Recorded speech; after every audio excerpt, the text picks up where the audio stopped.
या 9व्या अध्यायातल्या आपण मला असं वाटतं गेल्या वेळेला 97 ओवीपर्यंत आलो होतो.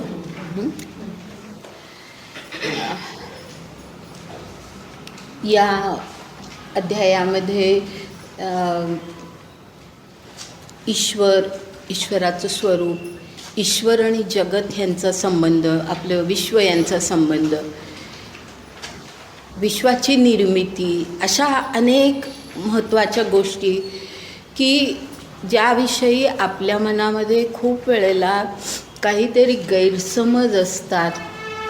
ते गैरसमज ह्या अध्यायामध्ये खूप स्पष्ट होतात असं मला स्वतःला वाटतं.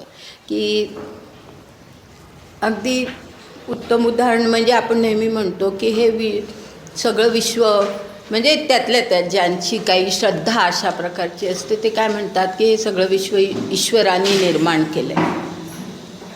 ईश्वराने निर्माण केलं आहे म्हणजे काय ह्याचा स्पष्ट अर्थ या अध्यायामध्ये असं प्रत्येक गोष्टीचं स्पष्टीकरण आहे.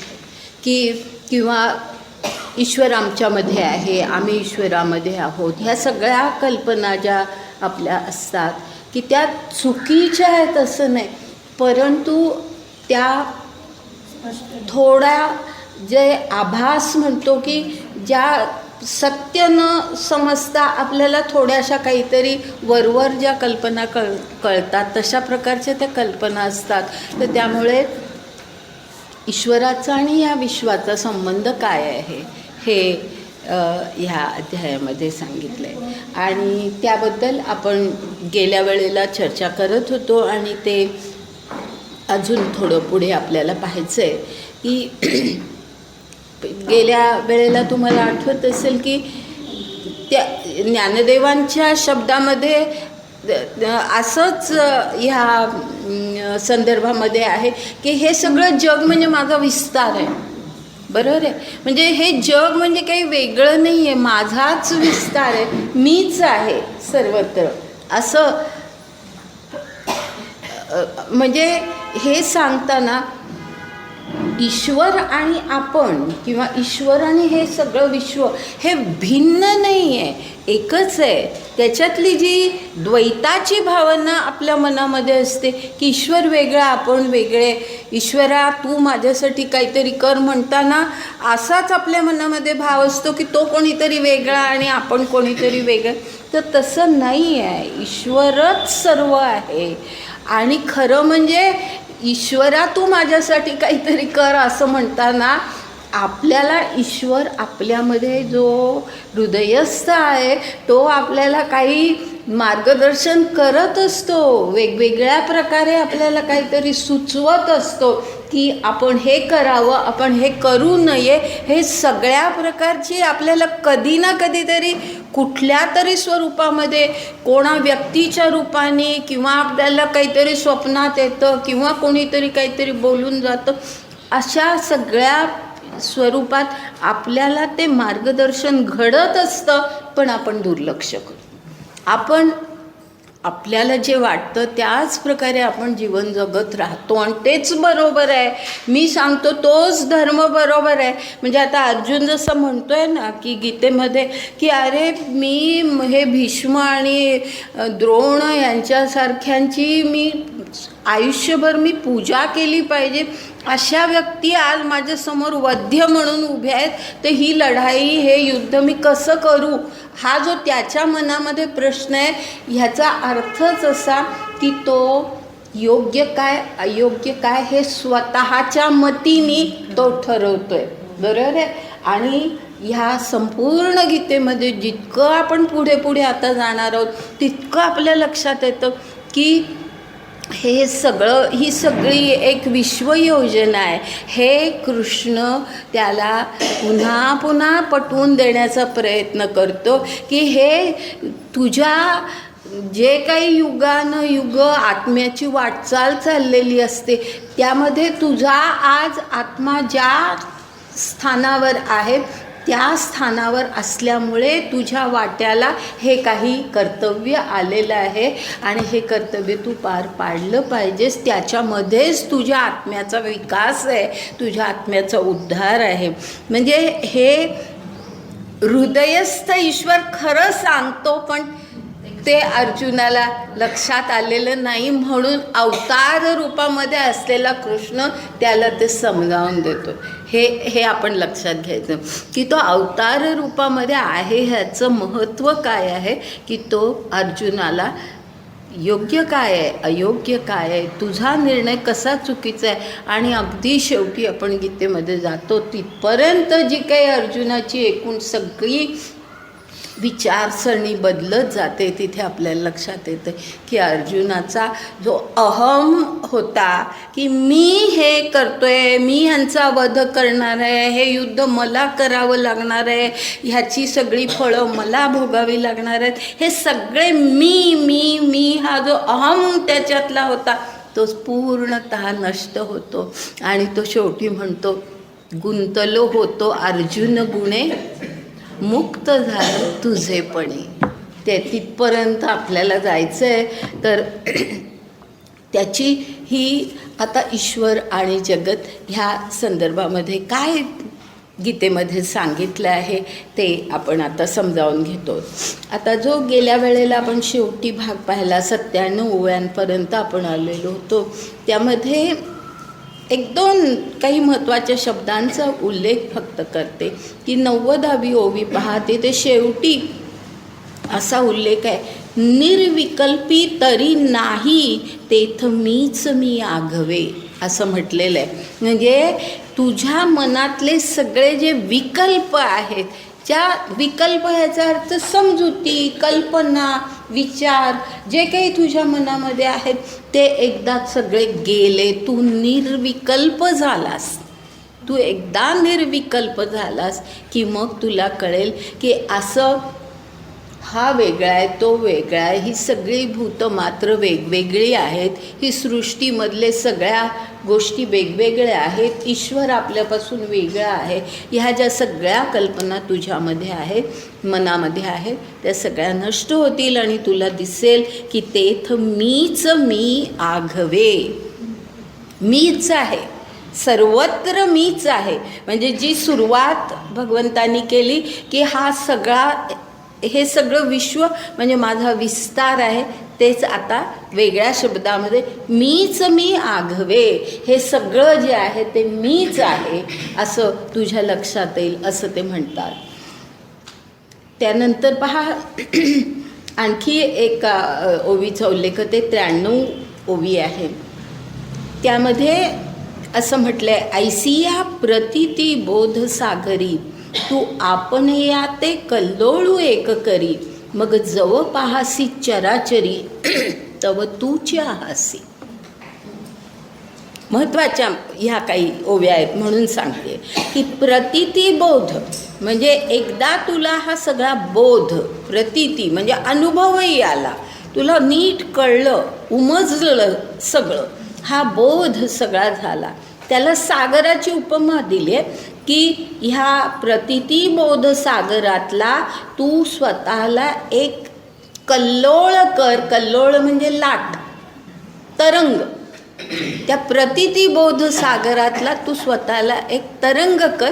साध्या शब्दामध्ये म्हणजे हा बोध तुझ्या मनामध्ये राहू दे, हा बोध तुझ्या मनामध्ये एक राहू दे. आणि तसा एकदा का झाला की मग काय होणार, मग जव पाहासी चराचरी तव तूची आहासी. किती छान सांगितलंय की म्हणजे आधी काय सांगितलं, ते तर मीच मी आघवे, म्हणजे मीच सगळं हे विश्व आहे हे पहिल्यांदाच सांगितलं. आता इथे काय सांगितलं की हे सगळं चराचरामध्ये तू स्वतःला पाहशील. म्हणजे भूतभिन्नता जी असते आपल्या मनामध्ये की मी वेगळा, ही वेगळी, ती वेगळी, हे जे काही सगळं आपल्या मनामध्ये भेद असतो तो सगळा नष्ट होईल आणि संपूर्ण चराचरामध्ये तू स्वतःला पाहशील. ज्ञानदेवाने आणखी एके ठिकाणी म्हटलं आहे, तुम्हाला आठवत असेल तर पहा, येऊन गेलेलं आहे आपल्याला. अहंकार सांडुनी विचरे विश्व होनी विश्वा माझी, असं त्यांनी म्हटलेलं आहे. आठवतंय की अहंकार सांडुनी म्हणजे मीपणा एकदा का आपल्यातला आपण काढून टाकला की मी कोणीतरी वेगळं आहे, मी या सगळ्या बाकीच्यांच्यापेक्षा वेगळे आहे, ह्या सगळा वेगळेपणा हा भेद आपण काढून टाकला तर तो अहंकार, अहंकाराचा अर्थ मी वेगळं असणं ही कल्पना, अहंभाव, तो एकदा का तू काढून टाकला की मग काय होतं की जो अशी ज्याची स्थिती झालेली असते की ज्याच्या मनामध्ये अहंभाव नसतो, तो त्याची स्थिती कशी असते, विचरे विश्व होऊनी विश्वा माझी. विचरे म्हणजे तो वावरतो सगळीकडे, स्वतःलाच पाहतो, सगळं जग म्हणजे मीच आहे. म्हणजे दुसऱ्याचं, लक्षात घ्या की दुसऱ्याचं दुःख आपल्याला जाणवावं, दुसऱ्याच्या सुखामध्ये सुद्धा आपण सहभागी व्हावं, आणि ते तर जास्ती कठीण आहे. दुसऱ्याचं दुःख एक वेळ जाणवेल पण दुसऱ्याचं सुख कुठेतरी नडतं, तर तेच त्याच्या सुखामध्ये आपलं सुख मानणं इतकं ज्या वेळेला होऊ शकतं, हा खरा बोध असतो की त्याच्यामध्ये आनंद मानणं सगळ्या ह्याच्या, म्हणजे आपलं वेगळेपण, मला हे मिळालं पाहिजे, मला न मिळता दुसऱ्या कोणाला तरी कसं मिळालं, ह्या सगळ्या भावना आपोआप निघून जातात आणि मग चराचरामध्ये तूच आहेस हे तुझ्या लक्षात येईल, असं त्यांनी म्हटलं आहे. आणि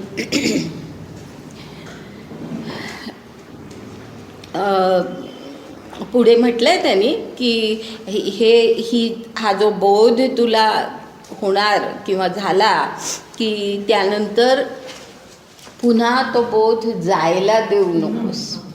आठवतं ना की निद्रेची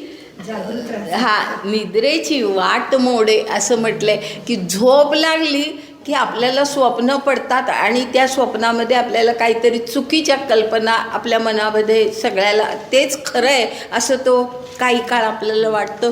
तसं होईल तुझं. एकदा बोधाची जागृती नाहीशी झाली आणि अज्ञानाची निद्रा पुन्हा लागली की मग हे सगळं सुरू होतं. तर अशी निद्राच तू यायला देऊ नको. निद्रेची वाट मोडे निखळ उद्बोधाची आपण पेघडे. म्हणजे तसंच कायम तुला हा बोध मनामध्ये राहू दे. आता त्यानंतर पुढे पहा, शेवट ह्या ओव्यांचं 97व्या ओवीमध्ये आपण आलो होतो आणि त्याचा मी फक्त एवढा उल्लेख केला होता की तिथे काय म्हटलं आहे, तरी धनुर्धरा धैर्या निके अवधान देवा धनंजया पै सर्व भूताते माया करी हरी गा. सांगितलं होतं ना की तिथे 2 शब्द आहेत, ते करी हरी गा असं नाही म्हणायचं. करी आणि हरीच्या मध्ये एक रेग लिहूनच ठेवा तुम्ही. म्हणजे ही जी माया आहे ही, आणि माया ही कल्पना मी सांगितली होती. या ठिकाणी माया अशा अर्थाने शब्द वापरला आहे की ईश्वराची जी पराप्रकृती असते त्याला माया म्हटलेलं आहे या ठिकाणी. पराप्रकृती की ती जी माया आहे ती माया, ईश्वराची माया, ईश्वराची प्रकृती, ईश्वरी प्रकृती सगळं निर्माण करते आणि सगळ्याचा नाश करते. म्हणजे जग अस्तित्वात येणं, विश्व अस्तित्वात येणं आणि विश्वाचा पुन्हा प्रलयामध्ये नाश होणं, हे जे दोन्ही घडतं ते ईश्वर करत नाही, ईश्वराची माया करते. हे तिथे सांगितलं. तर तिथे फक्त एवढा उल्लेख आहे. तो पाहिल्यानंतर आता आपण पुढे जातो. म्हणजे आता विश्वाच्या निर्मितीबद्दलचे अधिक थोडं विस्ताराने पुन्हा काही विचार मांडलेले आहेत. जिये नावगा प्रकृती. आता हे तुम्हाला कळतंय असं मी गृहीत धरते. जिये नाम गा प्रकृती, ज्याला प्रकृती असं म्हणतात. जे द्विविध सांगितली तुझं प्रतीक, एकी अष्टधा भेद व्यक्ती दुजी जीवरूपा.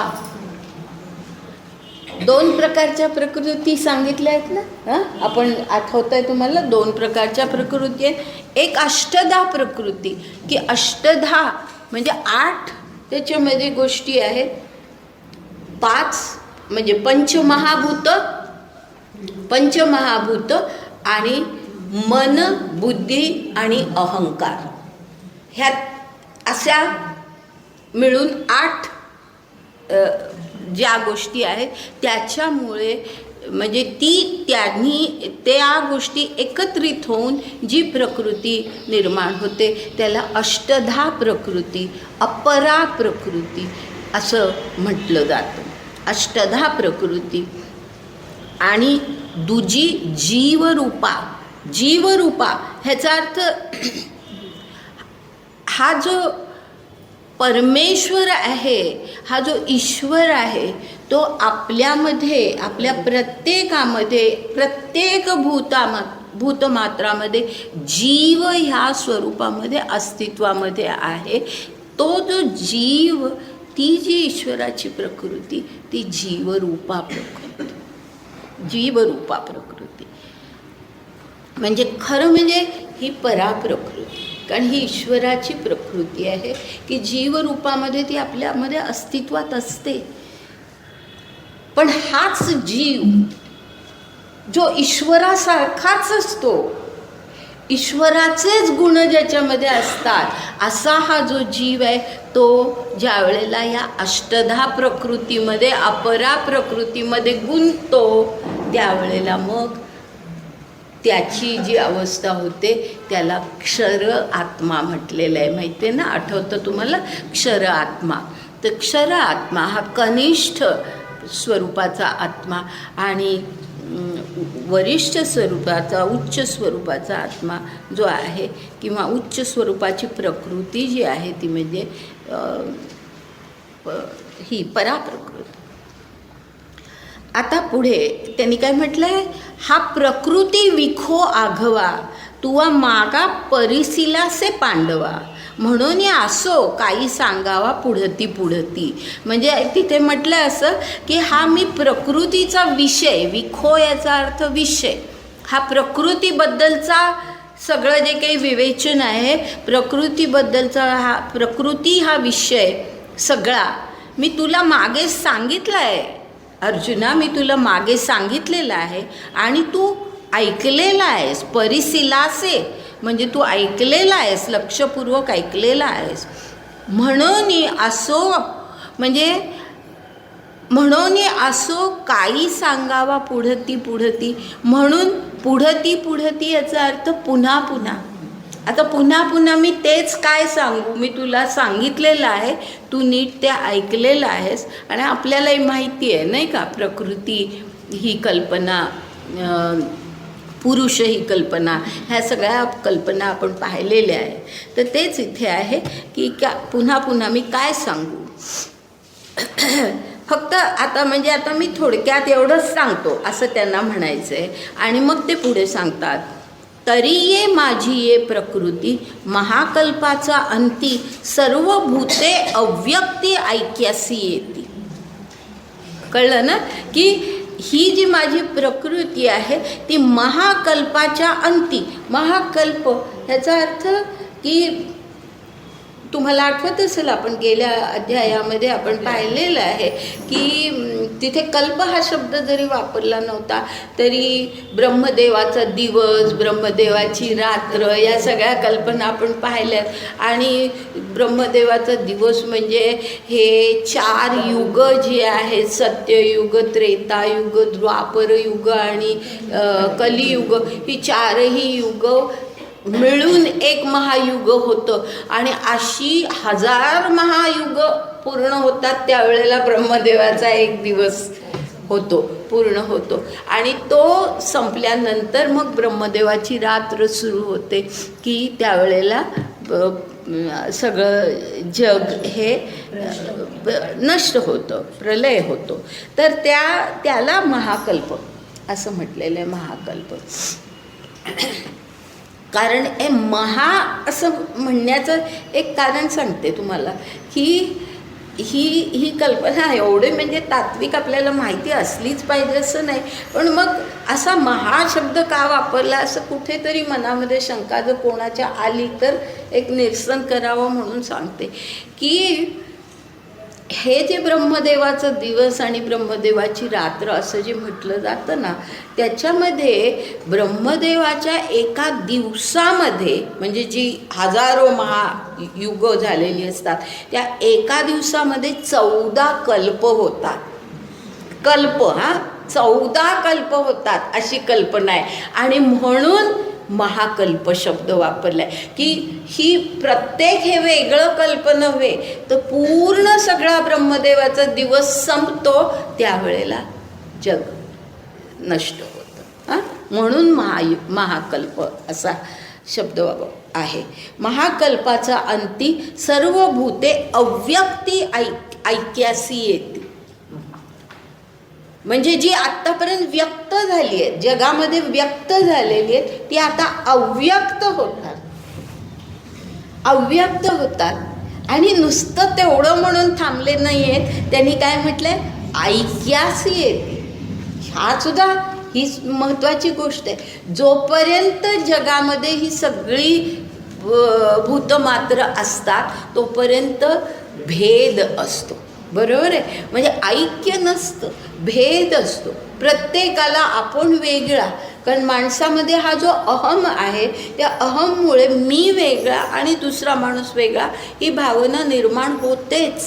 तर त्यामुळे ते जे भेद निर्माण झालेले ते भेद नष्ट होणं, ही परिस्थिती कधी होते तर पूर्णतः नष्ट होणं, की ज्या वेळेला सगळी भूतमुळी त्या महाकल्पाच्या अंती अव्यक्तच होऊन जातात, त्यांना व्यक्त रूपच राहत नाही, त्यावेळेला ते ऐक्याला येतात. मग भेद संपला, त्याच्यातला भेद संपला. आता त्यानंतर त्यांनी ती गोष्ट स्पष्ट करण्यासाठी काही उदाहरणं दिली आहेत, पण मी त्याच्यामध्ये जात नाही, कारण हे अगदी सोपं आहे, याला काही उदाहरणाची गरज नाही. एकच शेवटचं उदाहरण आपण पाहणार आहोत. मला वाटतं 104वी ओवी आहे. 104वी ओवी. अथवा जागिनलिये वेळे स्वप्नमनीचे मनी मावळे तैसे प्राकृत प्रकृती मिळे कल्पक्षयी. म्हणजे जागिनलिये वेळे म्हणजे झोपलेला माणूस जागा झाला की स्वप्नमनीचे मनी मावळे. सगळं स्वप्न आपलं संपूनच जातं. जागा झाल्यानंतर वस्तुस्थिती काय आहे ते आपल्याला कळतं. स्वप्नात अगदी मारे आपण खूप मोठे राजा झालो, पण जागे झाल्यावर आपल्याला कळतं की आपली परिस्थिती ती नाही, आपण कोण आहोत ते आपल्याला कळतं. तर स्वप्नमनीचे मनी मावळे तैसे प्राकृत प्रकृती मिळे कल्पक्षयी. म्हणजे ही जी सगळी प्रकृती आहे व्यक्त झालेली, प्राकृत प्रकृती असं का म्हटलंय तर व्यक्त झालेली प्रकृती, म्हणून प्राकृत प्रकृती असं म्हटलेलं आहे. तर प्राकृत प्रकृती म्हणजे व्यक्त झालेली प्रकृती ह्या कल्पक्षयानंतर म्हणजे महाकल्पक्षयानंतर ही एकत्र होऊन जाते. त्याच्यातलं वेगळे पण संपतं, म्हणजे ते स्वप्न संपतं. स्वप्न मनीचे मनी मावळे अशी परिस्थिती निर्माण होते. मग कल्पादी पुढती मीची सृजी ऐसी वदंती तरी इये विषयी निरुती उपपत्ती ऐक. म्हणजे मग म्हणजे आता कल्पक्षय झाला, सगळे जगत नष्ट झालं, सगळं ऐक्य झालं, त्यानंतर मग पुन्हा काय होतं, कल्पादी शब्द आहे म्हणजे कल्पाचा आरंभ, पुढच्या कल्पाचा आरंभ आरंभ, आदी म्हणजे आरंभ, पुढच्या कल्पाची निर्मिती होते. पुढच्या कल्पाचा आरंभ ज्या वेळेला होतो त्यावेळेला बघा स्पष्ट भगवंतानी असं म्हटलंय, मीची सृजी ऐसी वदंती. हां, म्हणजे भगवंत स्पष्ट सांगतात की मीच पुन्हा जग निर्माण करतो असं म्हटलं जातं. ऐसी वदंती असं म्हटलं जातं की मीच परमेश्वर सगळं जग निर्माण करतो असं म्हटलं जातं. तरी इये विषयी निवृत्ती उपपत्ती ऐक. निवृत्ती म्हणजे स्पष्ट शुद्ध स्वरूपातली अशी उपपत्ती, याचा विचार. उपपत्ती म्हणजे विचार किंवा कल्पना. ह्या विषयीचा विचार जो काही आहे तो नीट मी सांगतो, तो ऐक.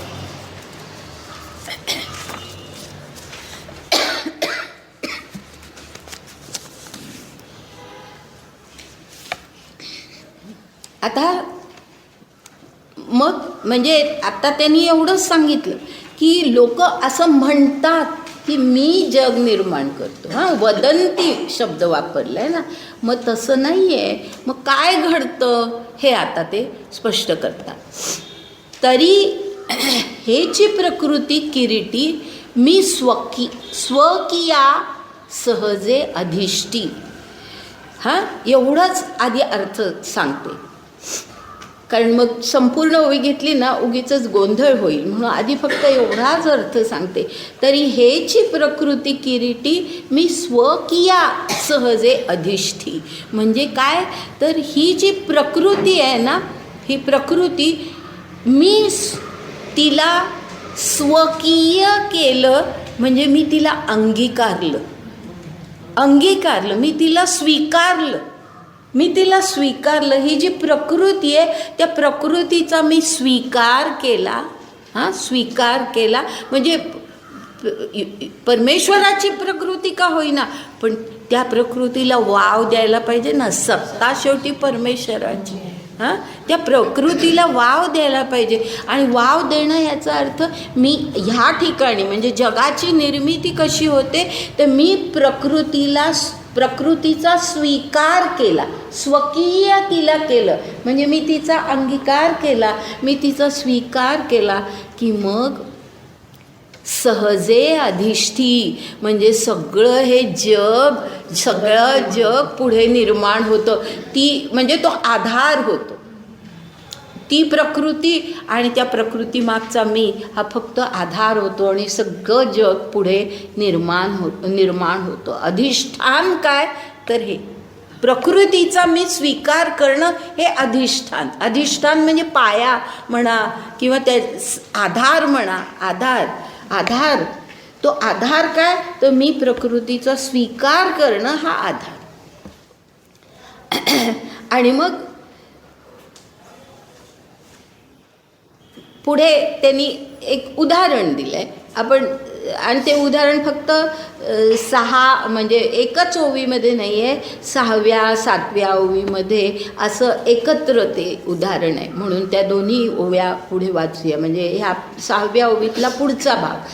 तेथ तंतु समवायपट्टी जेवी विणावणी दिसे, मग तिये विणावणीचेनी आधारे लहाना चौकडी या पटत्व भरे, तैसी पंचात्मके आकारे प्रकृतीची होये. आलं लक्षात? हां, की तंतू म्हणजे सूत. हां, ह्या सूत एकमेकामध्ये गुंफून काय केलं जातं तर विणावणी, त्याचं वीण घातली जाते आणि मग अशा लहान चौकड्या निर्माण होतात. सगळे एकत्र पहा, लहान चौकड्या म्हणजे आपण जर कापड पाहिलं तर खरोखर दिसतं 4 आपल्याला ते हे इकडचा धागा हे आपल्याला दिसतं. तर अशा प्रकारच्या लहान चौकड्या निर्माण होतात आणि अशा लहान चौकड्यांनी पटत्व भरून जातं, म्हणजे तो संबंध ते कापड भरून जातं. तसं लहान लहान चौकड्या म्हणजे हे आपण व्यक्ती, निरनिराळी भूतमात्र, निरनिराळे समुदाय, ह्या लहान चौकड्या. आलं लक्षात की ह्या जशा कापडावरच्या लहान लहान चौकड्या दिसतात तशा या जगातल्या लहान लहान चौकड्या, की ही भूतमात्र आहेत, हे निराळे प्राणी आहेत, हे असे एकमेकामध्ये गुंतले आहेत आणि त्यांनी सगळं जग निर्माण झालेलं आहे. पुढे 8वी ओवी. जैसे विरजणीयाचे निसंगे दूधची आटी जो लागे, तैसी प्रकृती अंगारी गे सृष्टीपणाची या. म्हणजे विरजण दुधामध्ये पडलं की दूध आटून लहान होऊन ते दही त्याचं होतं. त्याचप्रमाणे प्रकृती अंगारी गे म्हणजे प्रकृती संबंध ते वाक्य असं जोडून घ्या. प्रकृती अंगारी गे सृष्टीपणाची या.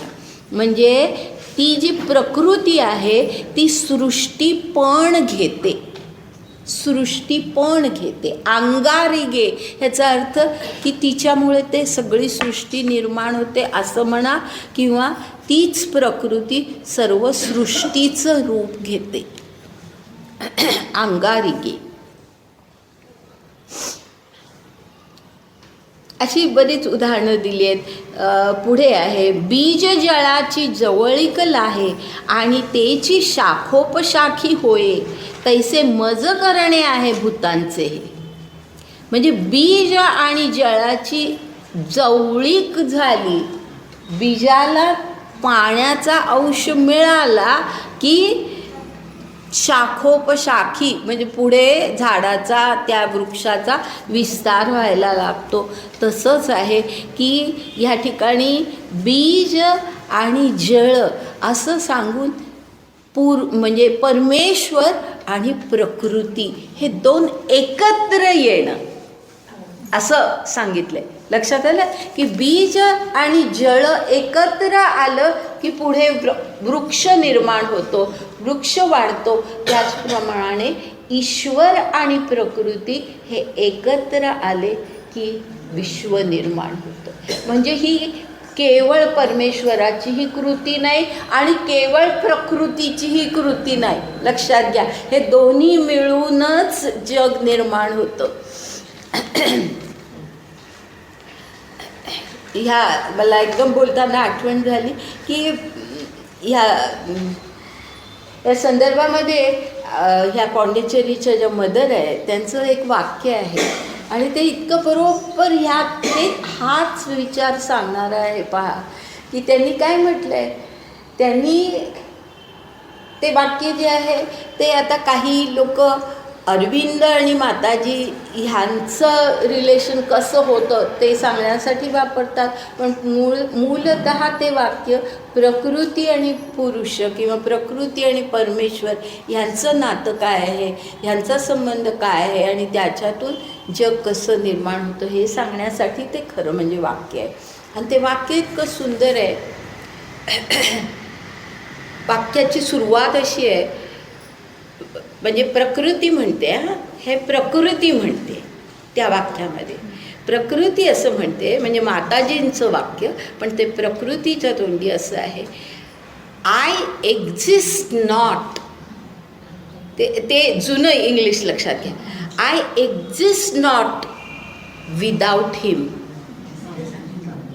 I exist not without him. म्हणजे प्रकृती म्हणते की ईश्वराशिवाय मला काही अस्तित्वच नाही, ईश्वर आहे म्हणून माझं अस्तित्व आहे. म्हणजे आय एक्झिस्ट नॉट म्हणजे I don't exist. I don't exist, मला अस्तित्व नाही, ईश्वराशिवाय मला अस्तित्व नाही असं म्हटलेलं आहे. असं म्हणजे मराठी भाषांतर केलं तर ईश्वराशिवाय मला अस्तित्व नाही असा त्याचा अर्थ होतो. I do not exist without him. आणि पुढे असं आहे, without me he is unmanifest. Without me he is unmanifest. म्हणजे लक्षात घ्या, किती सुंदर वाक्य आहे बघा, की अनमॅनिफेस्ट म्हणजे आहे, ईश्वर आहे, पण तो मॅनिफेस्ट, तो प्रकट व्हायला मीच पाहिजे, मीच त्याला प्रकट करते. त्याचं प्रकटीकरण हे माझ्यामुळे घडतं. म्हणजे विश्व हे त्याचं प्रकटीकरण आहे, आणि ते प्रकटीकरण घडतं ते प्रकृतीमुळे घडतं. किती सुंदर, बरोबर ते वाक्य या ठिकाणी लागू होतं, की I exist not without him, म्हणजे I do not exist without him, त्याच्याशिवाय मला अस्तित्व नाही. आणि पुढे काय म्हटलं आहे, without me he is unmanifest, म्हणजे ईश्वर आहे पण माझ्याशिवाय तो प्रकट होऊ शकत नाही, तो प्रकट होऊ शकत नाही. म्हणजे प्रकृती ईश्वराला ह्या जगामध्ये प्रकट करते, प्रकृती करते. म्हणजे आपण जे नेहमी म्हणतो की हे जग ईश्वराने निर्माण केलं, तर त्याचा खरा अर्थ काय आहे हा या ठिकाणी लक्षात येतो, की प्रकृती त्याला निर्माण करते, त्याला प्रकट करते ईश्वराला. नाही तर ईश्वर तिथेच राहायला असता. ईश्वराची इच्छा होती एकोहोम बहुश्याम, असं त्याला वाटलं होतं की मी एकटाच आहे, मला विविध रूपं माझी होऊ दे, हे त्याला वाटलं होतं.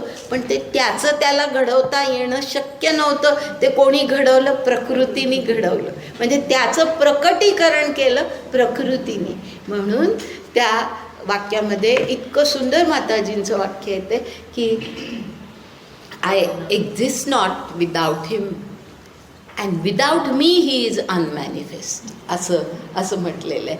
तर असं हे ह्या ठिकाणी आपल्याला दिसतं की बीज जळाची जवळीक लाहे आणि तेची शाखोपशाखी होये, तैसे मज करणे आहे भूतांचे हे. म्हणजे बीज आणि जळ एकत्र येतात म्हणून वृक्ष निर्माण होतात, तसं मज करणे आहे भूतांचे. म्हणजे मी विश्व निर्माण करतो, मी भूत मात्र निर्माण करतो, हे जे म्हटलं जातं ते मी करत नाही. मज करणे आहे भूतांचे, म्हणजे तो संबंध असा आहे की प्रकृती मला प्रकट करते ह्या विश्वामध्ये, म्हणून मी अस्तित्वामध्ये येतो. आलं लक्षात? तर हे तेही वाक्य कळलं ना, आणि ह्याचाही अर्थ कळला असं मी गृहीत धरते. काही तुम्हाला शंका कधी वाटल्या ना तर मला विचारत जा, कारण काही लोक खूप नंतर येत आहेत, हल्ली येत आहेत, यायला काहीच हरकत नाही. पण जर कुठे आपल्याला काही कळलं नाही, काही वाटलं तर मला जरूर विचारावं. तर पुढे अशी आणखीन बरीच उदाहरणं दिली आहेत त्यांनी, पण बघण्यासारखी आहेत. म्हणजे ही उदाहरणं म्हणून आपण बघूया. अगा नगर हे राये केले, या म्हणण या साचपण कीरा आले, परी निरुते पाहता काय शिणले रायाचे हात. आलं लक्षात? मी वाचते ना त्यावेळेला अर्थ समजावून घेण्याचा प्रयत्न करा. आणि म्हणून मी प्रत्येक वेळेला सांगते की तुमच्याकडे पुस्तक असू दे, तुमच्याकडे पुस्तक असू दे, अगदी तुम्ही विकत नाही घेतलं तर कोणाचं तरी पुस्तक घ्या आणि याचा एक अध्याय थोडा झेरॉक्स करून घ्या. फार किंमत नाही पडत त्याला, फार नाही पडत, पाठोपाठ करून घेतलं तरी चालेल. पण तुम्ही बघितल्याशिवाय तुम्हाला काही कळणार नाही. नुसतं श्रवण भक्ती करू नका, ते इथून ऐकून इथून जातो, तर तसं करू नका. आधीच समजायला कठीण आहे. थोडंसं नीट लक्ष आपलं कधी राहतं, ज्या वेळेला आपल्याला ते शब्द दिसतात त्यावेळेला आपल्याला जास्ती कळतं. आता इथे काय म्हटले? अगा नगर हे राय केले, म्हणजे नगर सगळं राजानी वसवलं. हे राज्य आहे ना, हे या राजाचं आहे असं म्हटलं जातं की नाही. म्हणजे नगर राये केले, ह्या म्हणण या साचपण कीर आले, म्हणजे सगळ्यांना ते मान्य असतं की हो हे या राजाने वसवलेलं नगर आहे. परी निरुते पाहता काय शिणले रायाचे हात. नीट जर आपण पाहिलं तर काय ते नगर वसवायला रायाचे हात राजाने काय कष्ट केलेत की नगर वसवायला जे काही सगळं करावं लागतं ते काय त्या राजाने केलं, त्याचे हात शिणले आहेत का? म्हणजे परमेश्वर सांगतोय की माझे हात शिणले नाही, माझे हात शिणले नाहीत, प्रकृतीचं कार्य. हे प्रकृतीचं कार्य आहे. म्हणून ही सगळी उदाहरणं वाचण्यासारखी आहे. पुढे, आणि मी प्रकृती अधिष्ठिते कैसे, म्हणजे मी प्रकृतीला आधार देतो तो कसा देतो. जैसा स्वप्नी जो असे मग तोची प्रवेशे जागृती वसते, तरी स्वप्नोनी जागृती येता काय पाय दुखती पांडुसुता, की स्वप्ना माझी असता प्रवासू होय. हां हां, काय सुंदर उदाहरणं दिली आहे. म्हणजे खरोखर ज्ञानदेवांनी हे किती रसाळ केलं आहे पहा. गीता इतकी रसाळ शब्दामध्ये, आणि त्या सगळ्या त्यांच्या श्रोत्यांना किती ती हे झाली असेल, किती आवडलं असेल. कारण त्यांना ही उदाहरणं अशाच प्रकारची जसं आपल्याला वाटतं तसंच त्याही श्रोत्यांना झालं असेल ना. की इथे काय म्हटलं की मी प्रकृतीला आधार देतो कसा, तर जैसा स्वप्नी जो असे मग तोची प्रवेशे जागृती वसते. म्हणजे जो माणूस या ठिकाणी माणसाबद्दल बोलले, की जो माणूस स्वप्नामध्ये असतो त्यावेळेला काय काय पाहत असतो आणि मग त्याला जागृती येते. जैसा स्वप्नी जो असे मग तोची प्रवेशे जागृती वसते, मग त्या जागा होतो तो.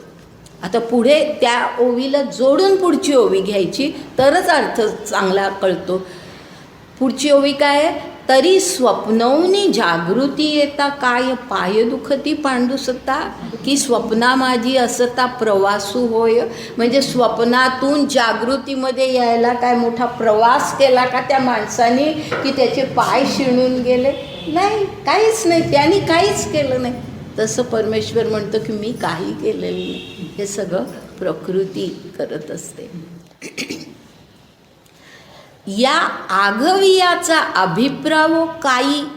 अभिप्राव याचा अर्थ की हे जे मी तुला सगळं सांगतोय ना अर्जुना, त्याचा अर्थ काय आहे लक्षात आला का तुझ्या, असं म्हणता येते. अभिप्राय म्हणजे तुला त्याचा अर्थ, अभिप्राय या शब्दाचा या संदर्भामध्ये असा अर्थ आहे की या आघवियाचा म्हणजे ह्या सगळ्याचा, हे मी जे सगळं सांगतोय त्याचा अभिप्रावो काही, म्हणजे त्याचा अर्थ काय, तर जे हे भूतसृष्टीचे काही मज एकही करणे नाही ऐसाची अर्थू. स्पष्ट सांगितलं की ही जी सगळी भूतसृष्टी निर्माण होते ते मी काही करत नाही, मज एकही करणे नाही, यातलं मी काही केलेलं नाही. पुन्हा ते मगाचं उदाहरण त्यांनी आणलंय, जैशी राये अधिष्ठिली प्रजा व्यापारे आपुलालिया काजा, तैसा प्रकृती संगू माझा येर करणे ते येचे. म्हणजे जैशी राये अधिष्ठिली प्रजा, म्हणजे राजा हा त्या प्रजेचा मुख्य असतो, प्रमुख असतो, राजाची सत्ता असते, राजाची सत्ता असते. आणि प्रत्येक व्यापारे आपुलालिया काजा, म्हणजे प्रत्येकजण त्या राज्यातला आपापली कामं करत असतो. राजा काही येत नाही कोणाची कामं करून द्यायला. तर व्यापारे आपुलालिया काजा म्हणजे प्रत्येकजण आपापली कामं करत असतो. तैसा प्रकृती संगू माझा येर करणे ते इयेचे. इयेचे म्हणजे ह्या प्रकृतीचे, हिचं करणं आहे हे सगळं. इयेचे म्हणजे हिचे करणे आहे. प्रकृती संग फक्त माझा प्रकृतीला, मी प्रकृतीचा स्वीकार केलेला आहे, अंगीकार केलेला आहे, ती माझ्या सान्निध्यात आहे. आणि म्हणून, आणि खरं म्हणजे प्रकृती आणि परमेश्वर एकच आहे, त्यामुळे त्यांचं सान्निध्य आहेच. तर तेच हे सान्निध्य आहे. त्यामुळे पुढे हे होतं की प्रकृती संग माझा, एवढंच माझं काम.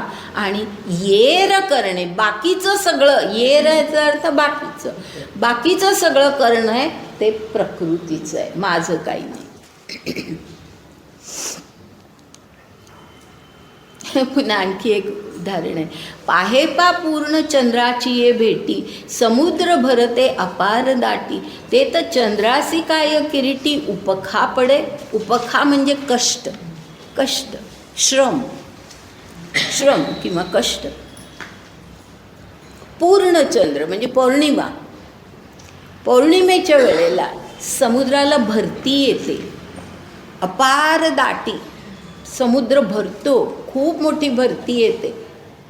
तेथ चंद्रासी काय किरीटी उपखा पडे, म्हणजे काही चंद्राने श्रम केलेत की पाणी वाहून नेलंय सगळं, ओटीला गेलेलं सगळं पाणी त्यांनी भरतीला आणून टाकलंय आणि मोठमोठ्या लाटा त्यामुळे आल्यात. चंद्राने काय केलं, चंद्र आहे त्या ठिकाणी आहे. पण होतं चंद्र पौर्णिमेच्या वेळेला नेहमी ह्याला समुद्राला खूप मोठी भरती येते. त्यानंतर मधली एक ओवी सोडा, हेच पुन्हा पुन्हा आहे. 17वी ओवी बघा, 17वी. किंबहुना यापुरी, यापरी. किंबहुना ह्या शब्दाचा अर्थ आणखी काय सांगू मी तुला.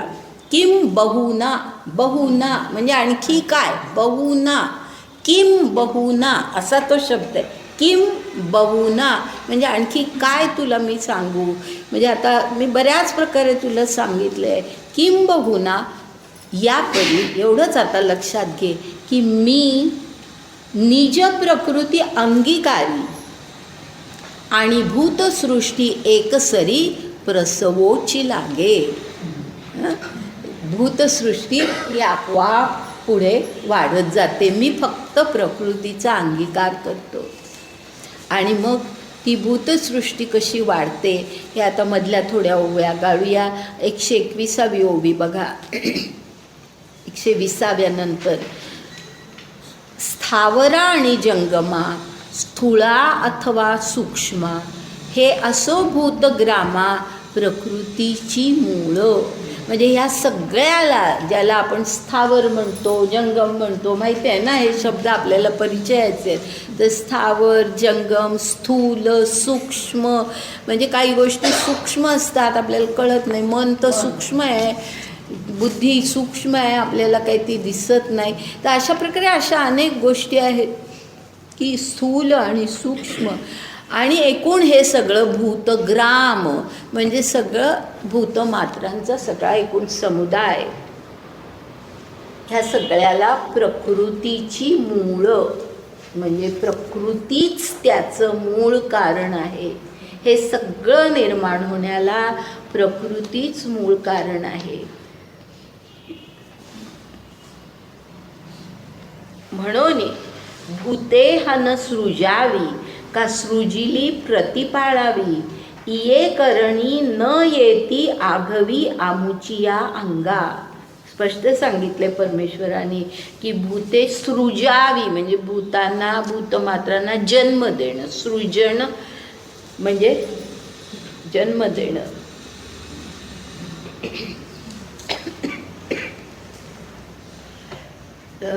तर ही भूते हन, हन याचा अर्थ सर्व, सर्व, सर्व भूत सृजावी का सृजिली प्रतिपाळावी म्हणजे एकदा जन्मली ती भूत, मग त्यांचा प्रतिपाळ केला पाहिजे, प्रतिपाळ केला पाहिजे. ये करणी न येती आघवी आमुचिया अंगा, हे मी काही करत नाही. ईश्वराने सांगितलंय की हे मी काही करत नाही. जळी चंद्रकेची या पसरती बेली, ते वाढी चंद्र नाही वाढवली, तेवी माते पाऊनी ठेवी दुरी कर्मे. म्हणजे चंद्र तिथे आकाशामध्ये असतो, पण त्या चंद्र आणि त्या चांदण्यांचं प्रतिबिंब पाण्यामध्ये पडतं. आणि असं म्हणजे काव्य आहे हे, म्हणून त्यांनी म्हटले पसरती वेली, म्हणजे असं वेलीच जणू काही त्याच्या पसरल्या आहेत, फुलांच्या वेली पसरल्या आहेत असं ते सगळं चित्र दिसतं.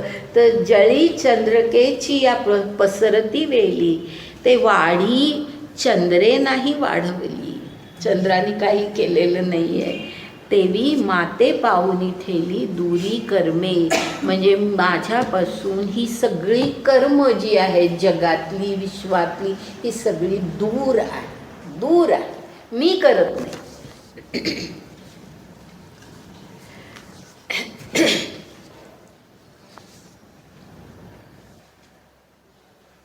पुढे मधल्या काही ओव्या गाळून 126वी ओवी, कारण तेच बऱ्याच वेगळ्या प्रकारे सांगितलं आहे म्हणून 126वी ओवी पहा. हे पुन्हा तिथेही उदाहरण आहेच, पण ते पाहूया आपण. हे असो पर्वताची हृदयीचे, जेवी पर्जन्यधारास्तव न खोचे, तेवी कर्मजात प्रकृतीचे न लगे मज. हा एक पुढचा विचार आहे.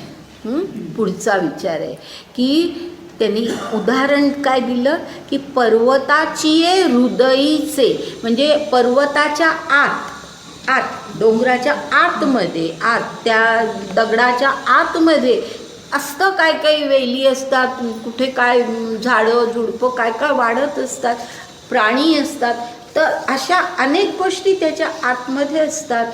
तर पर्वताची हृदयीचे म्हणजे त्या आतमध्ये असलेलं जे आहे त्याला जेवी पर्जन्यधारास्तव न खोचे. ह्याचा अर्थ कितीही जोराचा पाऊस आला तर पर्वताच्या आत जे आहे, त्या दगडाच्या आत जे आहे त्याला काही त्याचा परिणाम होत नाही. म्हणजे ते फक्त पर्वतावरती त्याचा परिणाम होईल, पण पर्वताच्या आतमध्ये जे आहे तर त्याचा काही परिणाम होत नाही. हे उदाहरण देऊन त्यांनी पुढे म्हटलंय, तेवी म्हणजे त्याचप्रमाणे कर्मजात प्रकृतीचे न लगे मज. म्हणजे हे सगळं प्रकृतीचं कर्म असतं, ते न लगे मज म्हणण्यामध्ये कर्म आपल्याला लागतं किंवा कर्माचा आपल्यावर परिणाम होतो. ह्याचा अर्थ काय आहे सांगा? की फळ, कर्माचं फळ आपल्याला लागतं. आपण जे कर्म करतो त्याचं फळ आपल्याला लागतं. पण ह्या ठिकाणी हे कर्मच माझं नाही, त्यामुळे ह्या कर्माचं फळ मला लागत नाही. एरवी ये प्रकृती विकारी, एकू मीची आहे अवधारी, परी उदासीनाची या परी, करी ना करवी. म्हणजे एरवी ह्या प्रकृतीचे जे विकार, याचा अर्थ या ठिकाणी नेहमी वाईटच असा अर्थ घेऊ नका. विकार प्रकृतीमध्ये जे जे काही घडत असतं, प्रकृतीमुळे जे जगामध्ये जे काही घडत असतं, जे काही व्यवहार काही होत असतात, चांगले वाईट सगळं जे काही असतं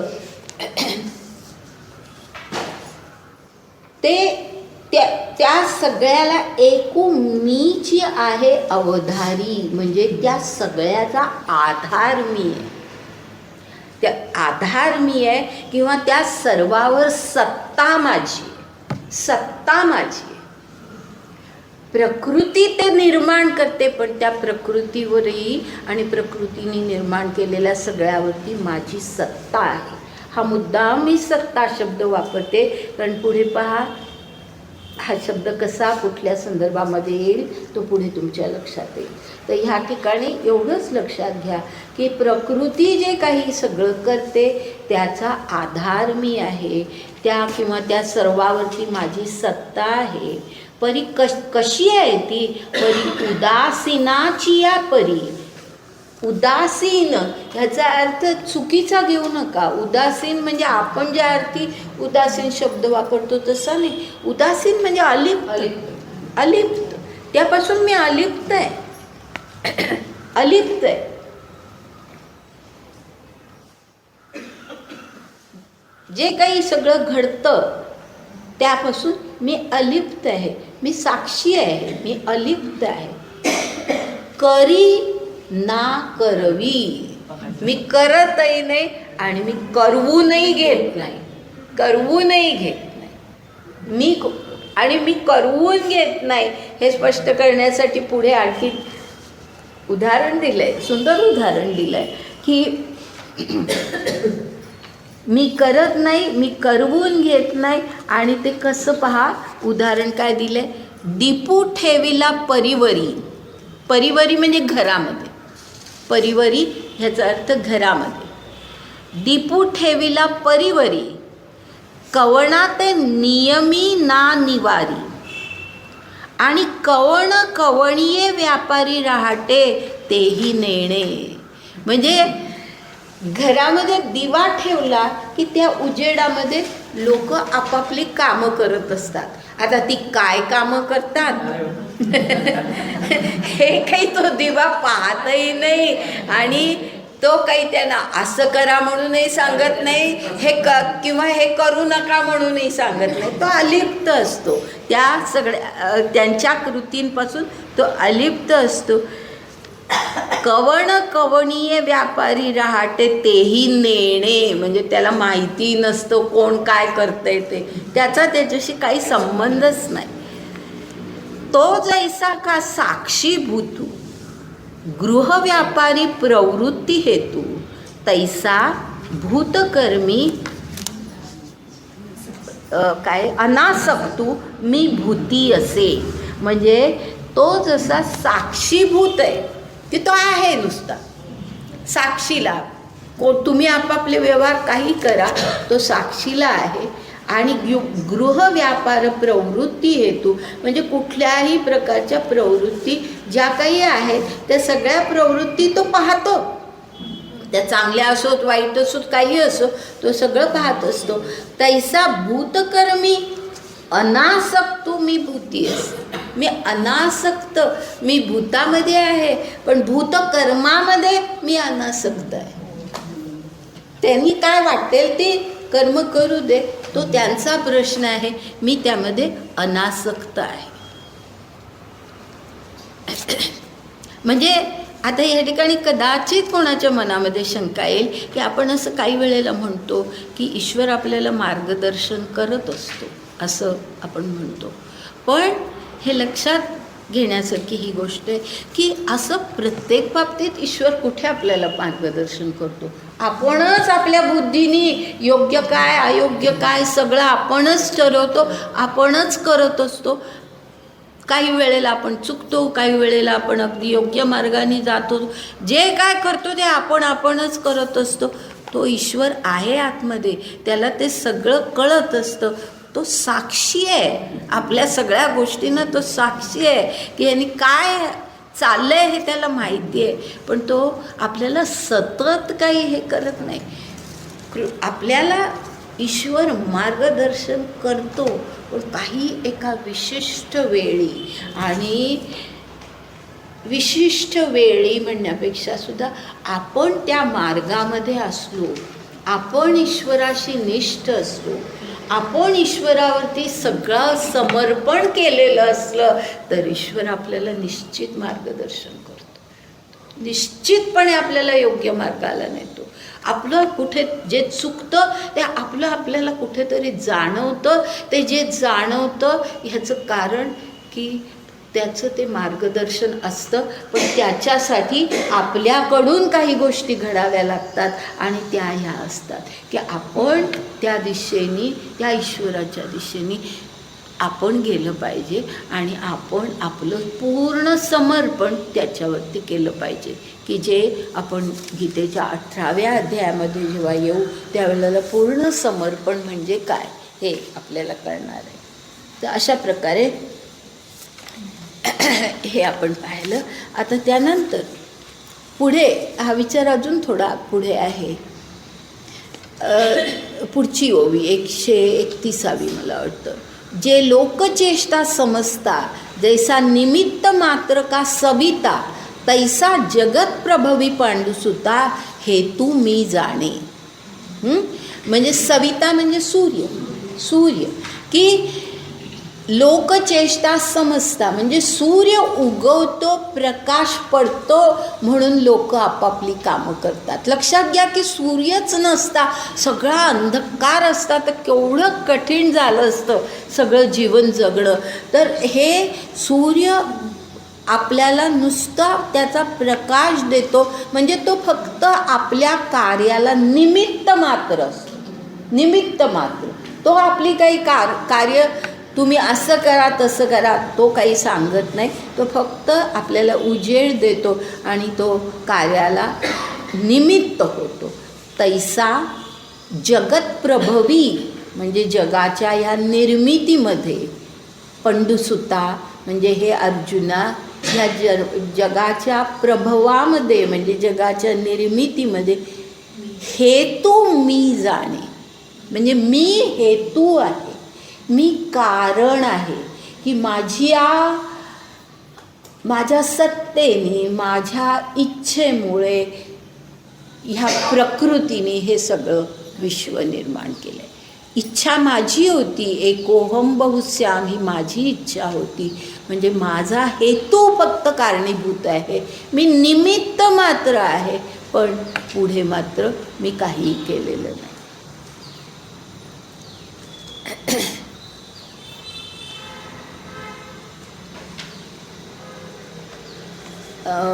का जे पुढची ओळी पाहूया. का जे मिया अधिष्ठिलिया प्रकृती होती चराचराची या संभूती म्हणून मी हेतू हे उपपत्ती घडे या. असं लोक का म्हणतात की मी जग निर्माण करतो, मी जगाचं सगळा हेतू म्हणजे कारण, हेतू याचा अर्थ कारण, मी जगाचं कारण आहे असं का म्हटलं जातं. तर मी प्रकृतीचा अंगीकार करतो आणि म्हणून ती प्रकृती चराचराची निर्मिती, संभूती याचा अर्थ सगळं जग निर्माण करते. चराचर म्हणजे सगळं जग ती निर्माण करते. म्हणून असं म्हटलं जातं की मी जग निर्माण करतो. तर तसं ते नाही आहे. आणि मग पुढे म्हटलं आहे, म्हणजे आता इतकं सगळं सांगितलं आणि मग आता काय म्हणतायत भगवंत, आता म्हणजे अर्जुनाला म्हणतायत, आता येणे उजीवडे निरुते न्याहाळी पा ऐश्वर्य योगाते. जे माझा ठाई भूते परिभूती मी नसे, अथवा भूते ना माझा ठाई आणि भूता माझी मी नाही, या खुणा तू कही चुकू नको. लक्षात आलं? अगदी सोपं आहे की ह्या उजीवडे म्हणजे आता मी तुला हे जे सगळं सांगितलं ह्याचा जो प्रकाश, ह्या बोधाचा जो काही प्रकाश तुझ्यामध्ये पडलेला आहे, उजीवडे म्हणजे प्रकाश, तर ह्या बोधाचा जो काही प्रकाश तुझ्यामध्ये पडलेला आहे त्या प्रकाशामध्ये तू नीट न्याहाळून बघ, नीटपणे बघ. आणि काय बघ?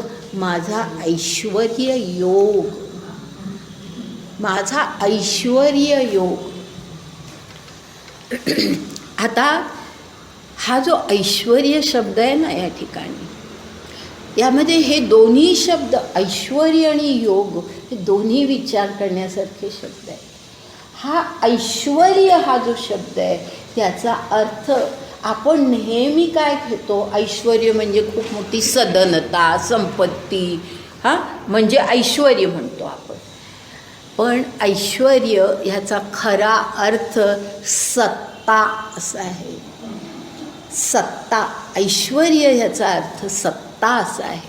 जे कोणी मी कृष्णावरती जेव्हा बोलले तेव्हा जे कोणी होते त्यांना आठवत असेल की मी कृष्णाचं ऐश्वर्य ह्या मुद्द्यावरती मी बोलले होते. आणि त्यावेळेला मी हे सांगितलं होतं की ऐश्वर्य याचा अर्थ आपण जो घेतो तो नव्हे, ऐश्वर्य ह्याचा अर्थ सत्ता.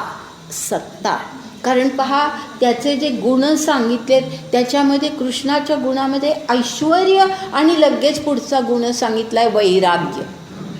आता हे किती परस्पर विरोधी आहे की नाही, की सुबत्ता, सधनता ह्याला जर आपण ऐश्वर्य म्हटलं तर मग वैराग्य कसलं आलं असं वाटतं ना आपल्याला.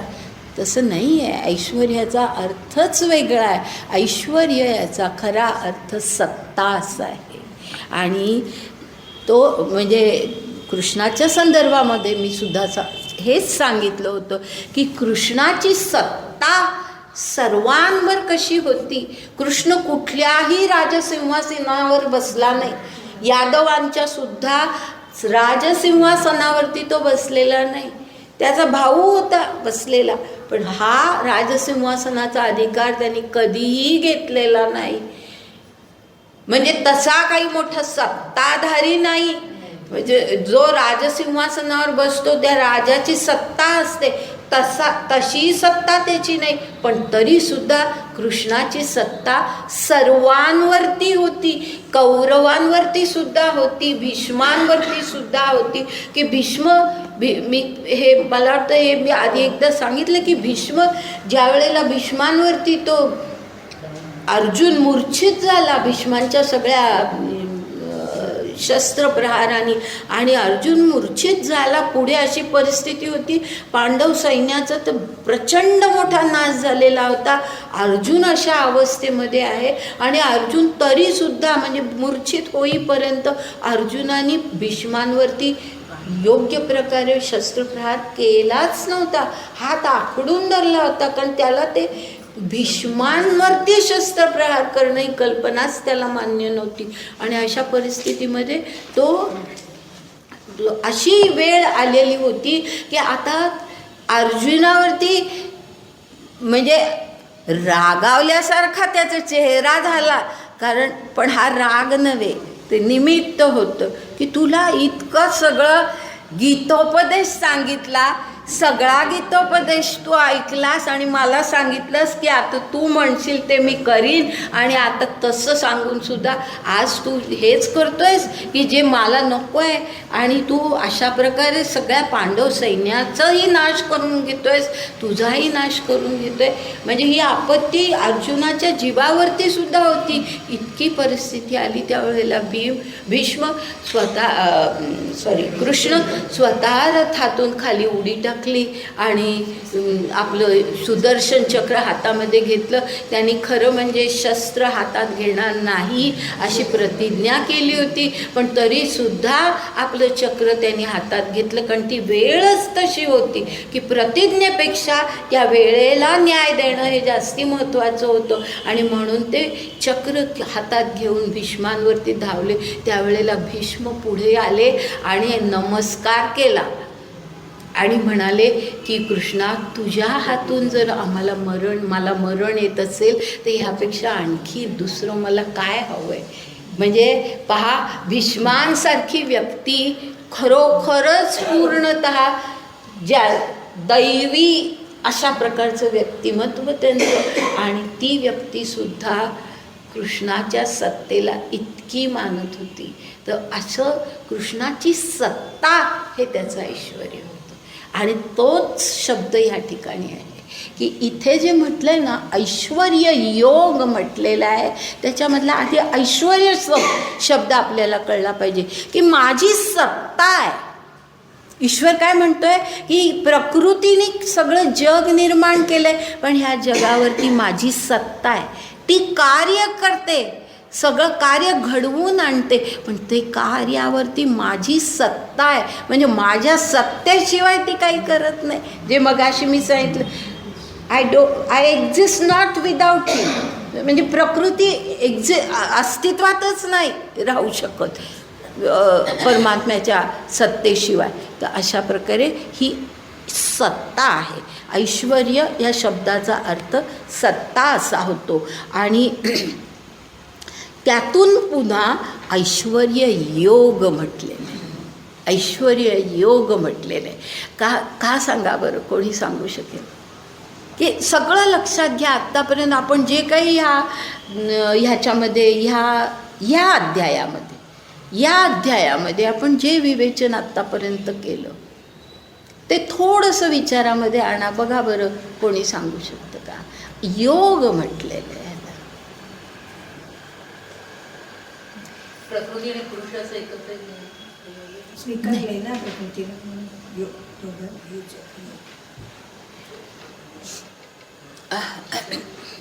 नाही, त्याच्याही पलीकडे जाऊन बघा. आपण पहिल्यापासून विचार कशाचा करतोय की जगत आणि ईश्वर यांचा संबंध काय आहे. हां, हे जग, हे विश्व आणि ईश्वर यांचा संबंध काय, ह्याची चर्चा चाललेली आहे. तर हा योग आहे, म्हणजे जग ईश्वराशी जोडलं गेलं आहे. ईश्वराशी ते जोडलं गेलेलं आहे. कशा प्रकारे? ईश्वराचाच तो विस्तार आहे आणि अशा प्रकारे ते ईश्वराशी जोडलं गेलेलं आहे. हा योगही आहे आणि हे ईश्वराचं ऐश्वर आहे. आलं लक्षात? हे योग आहे. योग याचा अर्थ जुळणं. काय जोडलं गेलं आहे? तर इथे विश्व आणि ईश्वर हे जोडले गेलेले आहेत. आणि कशा प्रकारे जोडले गेलेत? तर ईश्वराचा विस्तार म्हणजेच हे सगळं चराचर जे त्यांनी म्हटलं ना, सगळं स्थावर जंगम, स्थूल आणि सूक्ष्म, हे जे सगळं आहे, सगळी भूतमात्र, या सगळ्या चराचरामध्ये मी आहे. आणि तू सुद्धा अर्जुना, तुला स्वतःला या चराचरामध्ये पाहशील. म्हणजे व्यक्ती, विश्व आणि ईश्वर ह्या तिन्हीचा हा योग आहे. आलं लक्षात? व्यक्तीचा जगाशी आणि ईश्वराशी, आणि ईश्वराचा जगाशी आणि व्यक्तीशी हा योग आहे. आणि तो योग म्हणजे कसा आहे? ते ईश्वराची सत्ता. आणि ही ईश्वराची सत्ता, ऐश्वर्य म्हणजे ईश्वराची सत्ता, हा विचार अगदी व्यवस्थित मनामध्ये ठेवा. आपल्याला ज्या वेळेला 11वा अध्याय पाहायचा आहे ना, त्यावेळेला जे काही विश्वरूप दर्शन घडवून आणतो भगवंत अर्जुनासाठी, ते जे सगळं विश्व त्याला दाखवतो, त्यामध्ये हेच दाखवतो की हे सगळं, ह्या सगळ्यावरती माझी सत्ता आहे. हे तू लक्षात घे. हे सगळं माझ्यात येत आहे. पुढे आपल्याला आपण पाहू ते सगळं की हे सगळं जग, हे सगळे म्हणजे फक्त काही पांडव सोडून बाकीच्या सगळ्या व्यक्ती, भीष्म, द्रोण, हे सुद्धा ईश्वराच्या मुखात जात आहेत. अशा प्रकारचं विश्वाचं दर्शन तो 11व्या अध्यायामध्ये भगवंत घडवून आणतो. आणि तो जो ऐश्वर्य, तेही ऐश्वर्य म्हणजे ती सत्ता या अर्थीच ऐश्वर्य हा शब्द त्याही ठिकाणी. म्हणजे सत्ता असल्याशिवाय हे होईल का? केवळ इच्छेने हे होणार नाही. हे सत्ता आहे म्हणूनच होतं. ही सत्ता आहे, ईश्वराची सत्ता आहे. तर त्यामुळे हा ऐश्वर्य हा जो शब्द इथे आला आहे, तो आता नीट लक्षात ठेवायचा. हा ऐश्वर्य योग आहे माझा, असं ते म्हणतात. आणि मग पुढे ते पहिल्यापासून जे विवेचन होतं ते त्यांनी म्हटलंय, जे माझा ठाई भूते परिभूती मी नसे. म्हणजे माझ्या ठाई भूते आहेत असं भासतं, पण मी भूतामध्ये नसतो. अथवा भूते ना माझा ठाई आणि भूता माझी मी नाही. म्हणजे हे दोन्ही त्यांनी स्पष्ट केलं आहे. या खुणा तू कधी चुकू नको. म्हणजे आता हे तुझ्या मनातून कधी जायला देऊ नको. हे सर्वस्व आमचे गूढ परी दाविले तुझं उघड. आता इंद्रिया देऊनी कवाड हृदयी भोगी. म्हणजे त्यांनी म्हटलंय, हे माझं सगळं आतलं सर्वस्व गूढ, म्हणजे माझं अंतरीचं गुज मी तुला सांगितलंय, उघड करून दाखवलंय. आता तू काय कर, इंद्रिया देऊनी कवाड म्हणजे दार, इंद्रियांना बंदच करून टाक, दार बंद करून टाक. इंद्रियांना आता आतमध्ये यायला देऊ नको. आणि हे जे ज्ञान मी तुला दिले, हे जे तुला गूढ ज्ञान मी दिलेलं आहे, ते हृदयी भोगी.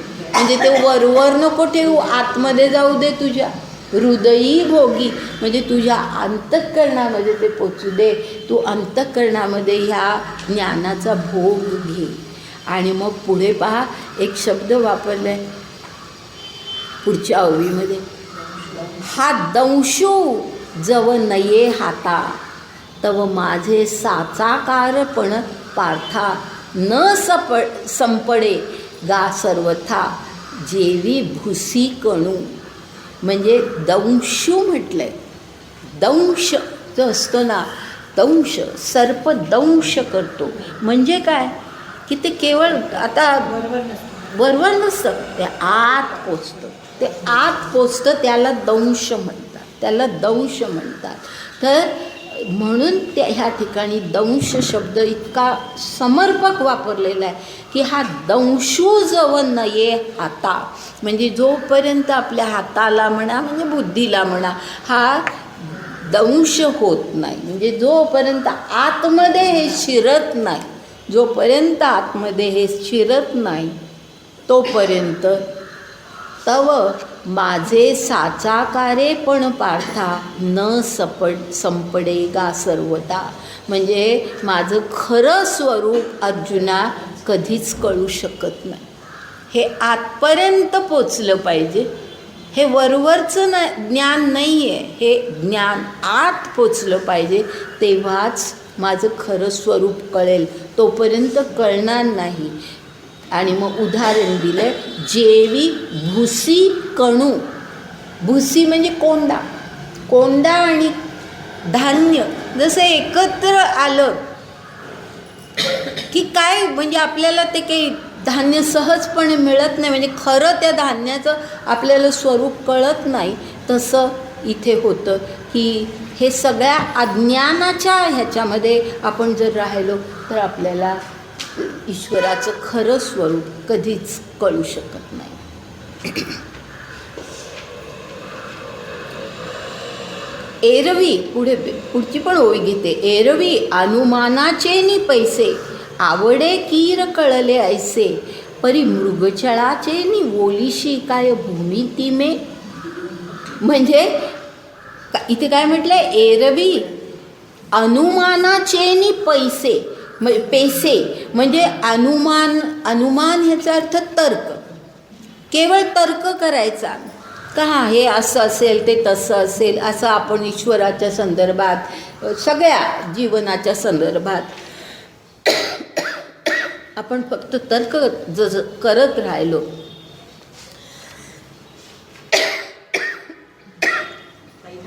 तर एवढं घेऊ.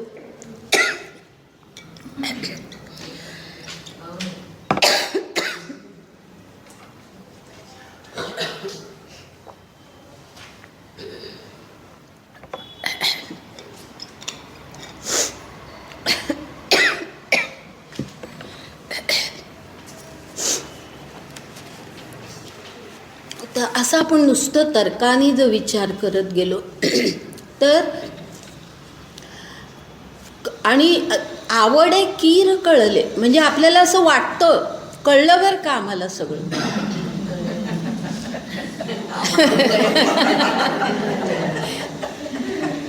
नुसतं अनुमानाने की कळलं बरं का सगळं आपल्याला असं वाटतं.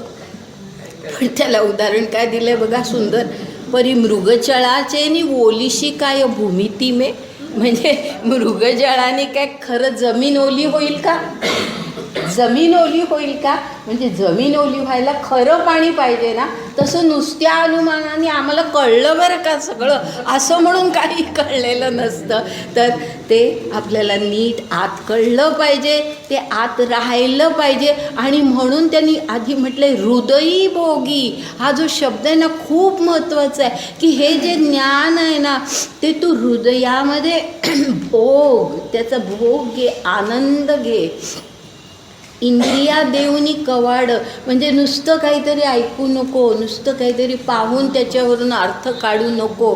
तर आपली इंद्रिय आपल्याला जे काही चुकीचं काहीतरी ज्ञान देतात तर त्यांना कवाड, त्यांची दारच बंद करून टाक. आणि हे जे चांगलं ज्ञान आहे हे आतमध्ये तू भोग, आत तुझ्या पोचू दे आणि तिथे आणि ते तिथे तू भोग, भोग म्हटलंय म्हणजे त्याचा आनंद घे. आणि हा आनंद म्हणण्यामध्ये सुद्धा अर्थ असा आहे की पहा खरोखरच ज्यांना अशा प्रकारचे काही अनुभव आलेले असतात, अशा प्रकारचं खरं ज्ञान ज्यांना झालेलं असतं ना ते इतके आनंदात असतात, त्यांना कुठल्याही प्रकारच्या उणिवा किंवा काही त्यांना असं जाणवत नाही आयुष्यामध्ये. ते आनंदात असतात, सगळ्या परिस्थितीमध्ये ते आनंदात असतात, कारण हृदयामध्ये ते भोगत असतात.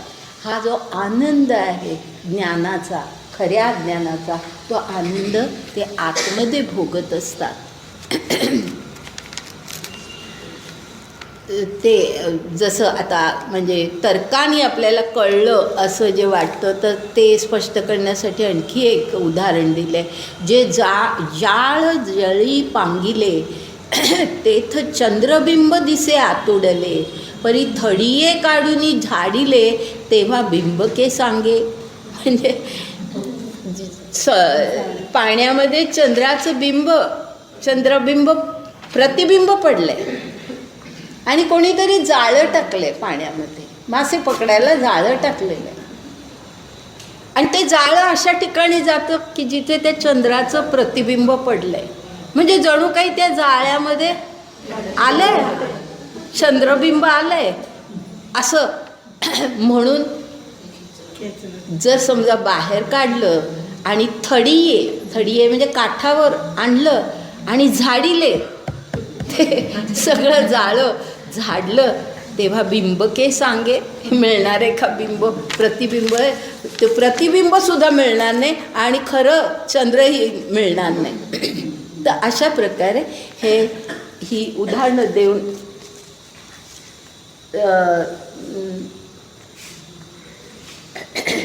त्यांनी ह्या गोष्टी स्पष्ट केलेल्या आहेत की खरं ज्ञान तुला होऊ दे की माझा आणि विश्वाचा संबंध काय आहे, मी विश्व निर्माण करतो असं म्हटलं जातं, त्याचा खरा अर्थ काय आहे, प्रकृतीचं या ठिकाणी महत्त्व काय आहे, हे सगळं ह्या अशा प्रकारे सांगितलं आहे.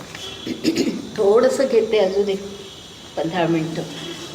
मला जरा नाही, काही नाही, आज आता घरी गेले की एकदम चूप.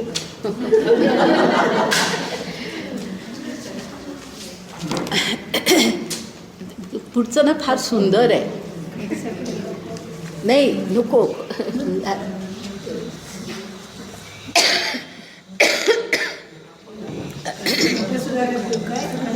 आहे माहिती.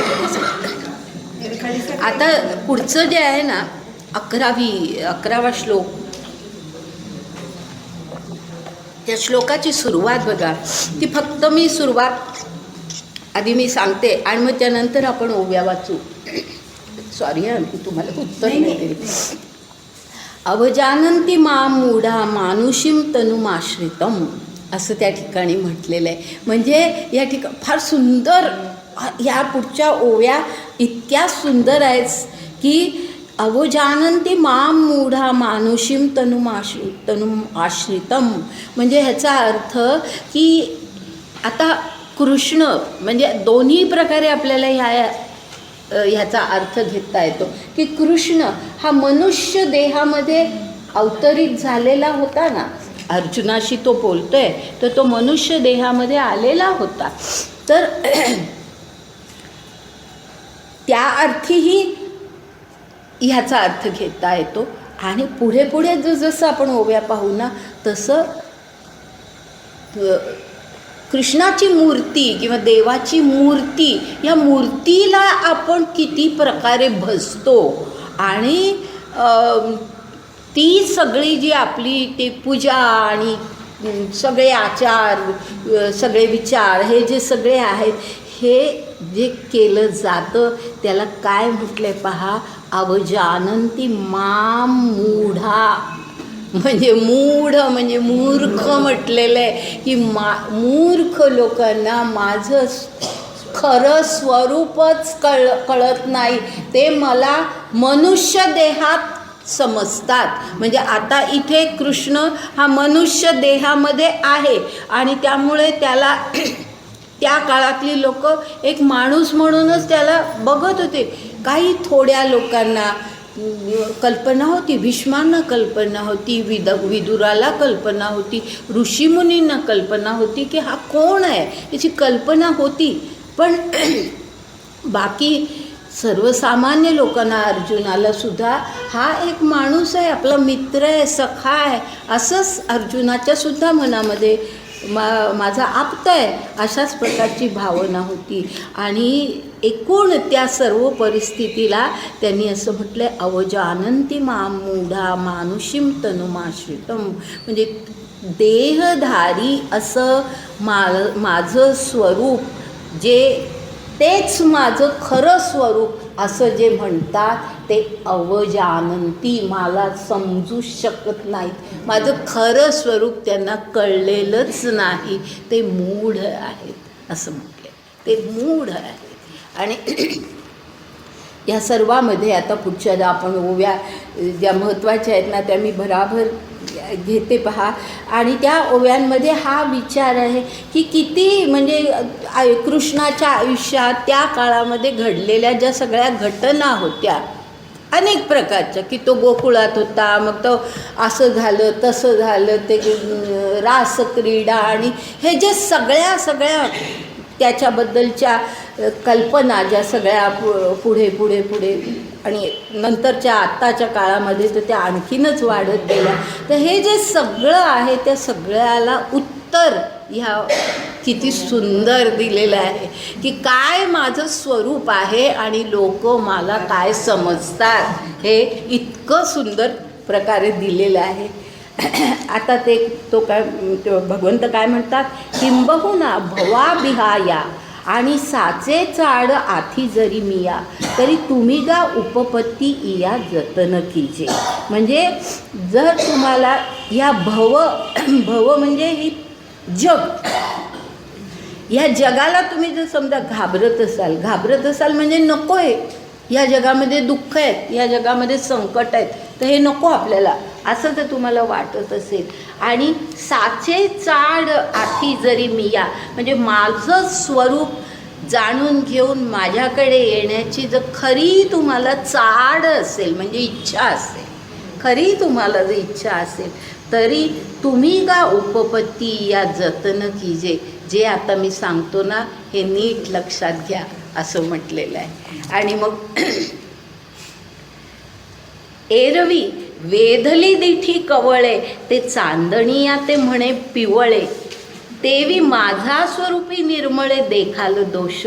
म्हणजे आपल्याला कावीळ झाली की आपली दृष्टी अशी होते की चांदणं पिवळं दिसतं, स्वच्छ शुभ्र चांदण आहे ते पिवळं दिसतं. तर कावीळ झाली की चांदण्याला पिवळं म्हणतो असा माणूस. त्याचप्रमाणे अज्ञानामध्ये ज्या वेळेला आपण असतो तेव्हा माझा स्वरूपी निर्मळे देखाल दोष. म्हणजे माझं जे निर्मळ स्वरूप आहे त्याच्यामध्ये तुम्ही दोष पाहाल. म्हणजे माणसं दोष पाहतात की असं कसं केलं, कृष्णाने असं कसं केलं वगैरे अनेक प्रकारचे प्रश्न असतात मनामध्ये.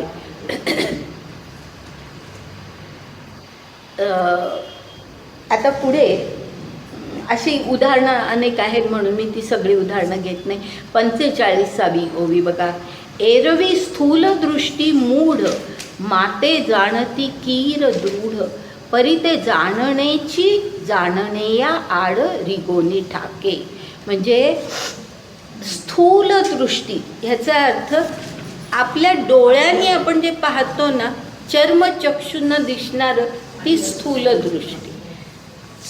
दृष्टी म्हणजे खरं कळलेलं नाही, अंतर्गत ज्ञान काही नाही. तर अशी स्थूल दृष्टी असणारे जे मूढ असतात, मूर्ख असतात, ते माते जाणती कीर दृढ. म्हणजे त्यांना असं वाटतं की आम्हाला ईश्वराचं सगळं स्वरूप अगदी पूर्ण कळलेलं आहे, दृढ अगदी पूर्णतः कळलेलं आहे. परी ते जाणणे या आड रिगोनी ठाके. म्हणजे त्यांचं जाणणं हेच खऱ्या जाणण्याच्या आड येतं. आलं लक्षात? खरं जाणायला ते जाणूच शकत नाही, कारण खोटं काहीतरी मनामध्ये भ्रमिष्ट काहीतरी कल्पना मनामध्ये असतात. त्यामुळे त्यांना कळूच शकत नाही की माझं खरं स्वरूप काय आहे. आता पुन्हा बऱ्याच उदाहरणं आहेत, ती घेत नाही. पुढे जाऊ आपण. एकदम 55वी 155वी ओवी पहा. मधला भाग आहे ना अगदी सोपा आहे, तुम्ही सहज पुस्तकांमधनं त्याचा अर्थ करू शकाल. म्हणून मोहिलेनी मनोधर्मे हेची मी मानुनी संभ्रमे मग येथीची जिये जन्मकर्मे तिये मजची म्हणती. म्हणजे मोहिलेनी मनोधर्मे, मोहात पडलेला आपली मन, आपलं मन. मोहात याचा अर्थ चुकीचा घेऊ नका. मोहात याचा अर्थ खोट्या काहीतरी कल्पना, चुकीच्या काहीतरी कल्पना आपल्या मनामध्ये असतील, आपल्या मनोधर्मामध्ये असतील, तर अशी माणसं काय करतात, तेच सत्य मानतात. हेची मी मानुनी म्हणजे काय, कशाला मी मानतात, मग येथीची जिये जन्मकर्मे तिये मजची म्हणती. म्हणजे कृष्ण म्हणतोय की या अवतार म्हणून मी या ठिकाणी आलेलो आहे. मी काही साधा सामान्य माणूस नव्हे, मी अवतार रूपामध्ये इथे आलो आहे, काही कारणासाठी मी इथे आलेलो आहे. पण ते न जाणता ह्या जगामध्ये, ह्या जीवनामध्ये मी जी काही कर्म केली, जन्मकर्मे म्हणजे या जीवनातली माझी जी सगळी कर्म आहेत ती जशी एखाद्या माणसाची कर्म असतात तशीच माझी कर्म त्याच स्वरूपामध्ये मानली जातात. म्हणजे तीच माझी जन्मकर्म. म्हणजे त्यांना माझं खरं स्वरूपच कळलेलं नाही. मी कशासाठी इथे आलो आहे, मी काय करतो आहे हे त्यांना कळलेलं नाही. वरवर दिसणारी माझी जन्मकर्म फक्त त्यांना कळतात. आणि मग अशी माणसं काय करतात पहा.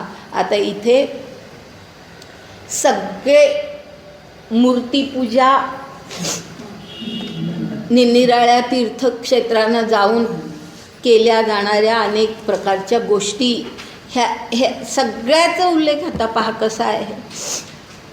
आणि मग ही माणसं काय करतात, म्हणजे त्यांना वाटतं की आपल्याला अगदी बरोबर हे सगळं कळलेलं आहे, कृष्ण कळलेलं आहे. आणि मग कृष्णाचं सगळं जीवन म्हणजे कृष्णाष्टमीला कृष्णाच्या सगळ्या जीवनातल्या महत्त्वाच्या सगळ्या घटना, कारण त्याची ती जन्मकर्म तर ती आठवली जातात. आणि मग काय पुढे त्यांनी काय म्हटलं आहे, येतुलेनी अनामा नाम. म्हणजे मी खरा कसा आहे, अनाम आहे, मला काही नाम नाही. अरे ब्रह्म हे सुद्धा आपण दिलेलं नाव आहे. कोणी अल्लाह म्हणेल, कोणी गॉड म्हणेल, कोणी ब्रह्म म्हणेल, कोणी आणि काय म्हणेल, ही आपण माणसांनी दिलेली नावं आहेत. ती जी शक्ती आहे ती अनाम आहे. की अनामा नाम मज अक्रियासी कर्म. मी काही, त्यांनी आधीच सांगितलं, मी काही क्रिया करत नाही, त्या माझ्यावरती कर्म लागली जातात. विदेहासी देहधर्म आरोपती. म्हणजे मी विदेही आहे, खरं म्हणजे निराकार आहे, पण तरीसुद्धा मला देहधर्म माझ्यावरती आरोप त्याचा केला जातो. म्हणजे काय, मी पाहिजे तर आता इथे थांबते, पण थोडं ह्याचं स्पष्टीकरण करते की हा जो आरोपिती म्हटलं ना, विदेहासी देहधर्म आरोपिती, ह्याचा खरा अर्थ असा आहे की नीट विचार करा की आपल्या घरांमध्ये होणाऱ्या पूजा, तीर्थक्षेत्र जी मानली जातात त्या ठिकाणी होणाऱ्या पूजा, हे जर आपण सगळं नीट विचारात घेतलं तर त्या पूजा अशा प्रकारे केल्या जातात की जणू काही एखादा माणूसच आहे आणि त्या माणसाला जसं आपल्याला भूक लागते, आपल्याला झोप येते, आपण जागे होतो, हे सगळं आहे, तसंच त्याच्या बाबतीमध्ये मानलं जातं की आता सगळं म्हणजे दारं बंद, झोपलेत, देव झोपले. अरे अखंड जागृत असलेला ईश्वर झोपलाय. म्हणजे जी माणसाची सगळी क्रियाकर्म ती त्याच्यावरती आरोप केला जातो. आणि याची थोडी आणखीन, म्हणजे मी इथे का थांबते तर ह्याची थोडी, म्हणजे मी वाचलं एके ठिकाणी म्हणून ते तुमच्या पुढे मांडते की ह्या काही तीर्थक्षेत्रांमध्ये किंवा काही मोठ्या महत्त्वाच्या काही देवळांमध्ये अशा प्रकारचे काही गोष्टी केल्या जातात की आपल्याला हिवाळ्यामध्ये सर्दी होते ना, तशी त्याला सर्दी होईल म्हणून त्याला सकाळचा पहिला प्रसाद काय द्यायचा तर सुंठ आणि दालचिनीचा काढा. सुंठ दालचिनीचा काढा हा पहिला प्रसाद देवाच्या पुढे ठेवायचा. म्हणजे आपल्याला लागतो तेच त्याला लागतो. आपल्याला थंडी वाजते, मग त्या थंडीच्या ह्याच्यात त्याच्या अंगावरती शाल घालायची. आपल्याला उकडतं त्यावेळेला वाळ्याच्या पडद्यानी वारा घालायचा. म्हणजे सगळं मनुष्य जे काही आपल्या स्वतःच्या बाबतीत करतो ते सगळं आरोपिती हा जो शब्द आहे ना, म्हणून मी हे सगळं सांगते की हा आरोप आहेत त्याच्यावरती की मनुष्य देहासारखंच त्याला सगळं त्याच्यासाठी केलं जातं. एवढंच नाही तर मी हे पण वाचलं एका पुस्तकामध्ये की आपलं कुठलं तीर्थस्थान मोठं, हां नाही इथलं नाही, नाही खूप मोठी, खूप लोक जमतात. हां प्रचंड ते जे दिवस केले जातात तिरुपतीने, मला ते नाव एकदम आठवत नाही आहे. त्या ठिकाणी अशा प्रकारच्या काही पद्धती आहेत की जसं माणूस मरतो आणि मग त्याची प्रेतयात्रा काढली जाते जगन्नाथपुरीला हे घडतं की 60 वर्षांनी एकदा शवयात्रा काढली जाते. म्हणजे काय विचार करण्यासारख्या गोष्टी आहेत की आपण किती निर्बुद्धपणे ह्या सगळ्या प्रथा चालवतो आहोत. चालल्याच आहे, दिवसेंदिवस हे सगळं वाढत चाललेलं आहे. त्याला आरोपिती असा शब्द वापरला आहे. आज थांबूया, नंतर पाहू.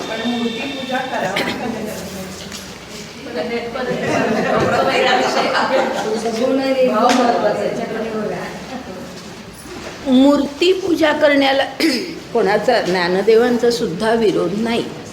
ज्ञानदेव स्वतः वारीला जात असत. आळंदीहून पंढरपूरला ते स्वतः जात असत, विठ्ठलाची पूजा करत असत. मूर्तीपूजेला हा विरोध नव्हे. मूर्तीपूजेच्या बरोबर ह्या ज्या काही एवढ्या सगळ्या गोष्टी वाढत चालल्या आहेत किंवा त्यांना, म्हणजे हा माणूस म्हणून आपण त्याला अशा प्रकारे सगळं जे करतो हे कुठे आपण काहीतरी चुकतोय का याचा आपण विचार करायचा काय आणि तो आपण केला पाहिजे.